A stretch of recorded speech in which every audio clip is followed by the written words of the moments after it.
Oke, selamat siang. Assalamualaikum warahmatullahi wabarakatuh. Hari ini kita akan mempelajari tentang proses integrasi sosial. Nah, apa aja itu proses integrasi sosial? Yuk, lanjut. Yang pertama, integrasi sosial itu adalah melalui beberapa proses. Nah, tahapan yang harus kita lalui yaitu yang pertama akomodasi, kerjasama, koordinasi, dan asimilasi. Nah, untuk lebih jelasnya yuk kita pelajari tentang ke beberapa proses itu tadi. Yang pertama, kita pelajari akomodasi. Akomodasi itu merupakan proses integrasi sosial. Nah, apa definisinya? Definisi akomodasi yang dikemukakan oleh para ahli ada beberapa. Yang pertama, para ahli dari menurut Surjono Sukanto, akomodasi memiliki dua arti, yaitu menunjuk suatu keadaan dan menunjuk suatu proses. Akomodasi yang menunjuk pada suatu keadaan berarti adanya keseimbangan dalam interaksi antara individual atau kelompok sosial yang berkaitan dengan nilai dan norma sosial yang berlaku di masyarakat. Sementara itu, akomodasi yang menunjukkan suatu proses diartikan sebagai usaha manusia untuk meredakan pertentangan dalam mencapai kestabilan, itu menurut Sukanto. Nah, selanjutnya menurut C. Dwi Nurwako dan Bagong Suyanto. Nah, akomodasi merupakan suatu proses ke arah tercapainya kesepakatan sementara yang dapat diterima oleh kedua belah pihak yang bersengketa. Nah, ini kesepakatan antara kedua belah pihak ya. Nah, yang ketiga adalah menurut Gilin dan Gilin. Nah, akomodasi merupakan suatu proses pengertian yang digunakan oleh para sosiolog untuk menggambarkan suatu proses dalam hubungan sosial. Nah, itu ada gambarnya, itu kesepakatan. Nah, selanjutnya kita akan belajar tentang kerjasama. Nah, kerjasama itu apa? Nah, sering kerjasama yang kalian ketahui. Pertama, kerjasama. Nah, kerjasama selain melakukan akomodasi, proses interaksi sosial juga dalam bentuk kerjasama. Istilah kerjasama tidak asing lagi ya untuk kalian. Setiap hari kerjasama, ayo kerja bersama-sama. Nah, dalam Komunitas Sosiologi Haryanta 2012, kerjasama merupakan bentuk integrasi yang terjalin antara individu atau kelompok yang berusaha untuk mencapai tujuan bersama. Kerjasama berawal dari kesamaan orientasi dan kesadaran dari setiap anggota masyarakat. Menurut Charles Cole dikutip dari Sukanto, kerjasama muncul apabila seorang menyadari bahwa mereka memiliki kepentingan yang sama. Selain itu, pada saat bersamaan mereka memiliki pengetahuan dan pengendalian terhadap diri sendiri untuk memenuhi kepentingan tersebut. Jadi bentuk-bentuk kerjasama banyak itu di dalam masyarakat. Yang pertama ada gotong royong, tolong menolong ya.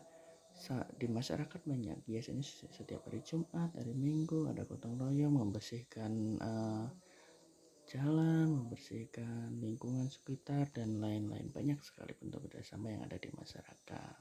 Nah, oke, kita lanjut. Selanjutnya koordinasi. Nah, apa koordinasi itu? Dalam masyarakat majemuk sering terjadi kerjasama antar individu maupun kelompok sosial. Kerjasama yang dilakukan oleh masyarakat majemuk tersebut harus dikoordinasi. Nah, perlunya koordinasi. Kerjasama nggak ada koordinasi akan jadi masalah juga ya. Koordinasi menurut Kamus Sosiologi merupakan pengaturan secara sentral untuk mencapai integrasi dengan mempersatukan individu maupun kelompok agar tercapai keseimbangan dan keselarasan dalam organisasi masyarakat. Koordinasi merupakan faktor yang dominan. Tanpa adanya koordinasi, suatu organisasi tidak dapat berjalan dengan baik. Nah, contohnya di masyarakat sekitar ada ketua RT, ada ketua RW yang memimpin koordinasi akan terselenggarakan suatu acara atau program-program yang ada di masyarakat ya. Itu. Nah, selanjutnya yang terakhir kita pelajari tentang asimilasi. Asimilasi itu merupakan proses sosial yang ditandai dengan adanya usaha-usaha dalam mengurangi perbedaan-perbedaan yang terdapat individu maupun kelompok untuk mencapai tujuan bersama. Nah, proses asimilasi tidak akan terjadi apabila antar individu atau kelompok tidak tumbuh sikap toleransi dan saling berempati. Nah, proses asimilasi akan tumbuh apabila yang pertama adanya perbedaan kebudayaan antara kelompok manusia yang berada pada waktu yang sama. Nah, yang kedua, adanya pergaulan secara intensif dalam jangka waktu yang lama. Dan yang ketiga adalah adanya penyusian kebudayaan di antara kelompok-kelompok tersebut. Jadi ini bagus untuk Indonesia adalah karena Indonesia adalah Bhinneka Tunggal Ika, semua budaya agama jadi satu. Nah, selanjutnya sementara untuk menurut Sukanto ada beberapa faktor yang dapat mempermudah terjadinya asimilasi di masyarakat, antara lain yang pertama toleransi, adanya kesempatan yang seimbang bidang ekonomi, sikap menghargai orang asing dan kebudayaannya, saling menghargai di sini ya, sikap terbuka dari golongan yang berkuasa dan masyarakat, adanya persamaan dalam unsur kebudayaan, adanya perkawinan campuran, amal kaya, di sini banyak percampuran perkawinan ya, dan terakhir adalah adanya musuh bersama dari luar. Nah, ini satu negara ini kalau ada musuh ini harus bersatu ini dengan adanya asimilasi. Nah, selanjutnya asimilasi sebagai proses sosial yang ditandai oleh semakin berkurangnya perbedaan antar individu dan kelompok. Melalui asimilasi, kelompok sosial yang berbeda dalam masyarakat majemuk saling berinteraksi secara intensif dalam waktu yang lama. Hal ini menyebabkan kelompok sosial tersebut berubah dan saling menyesuaikan diri. Dengan demikian integrasi dalam sosial akan tercipta. Nah, itu tadi 4 proses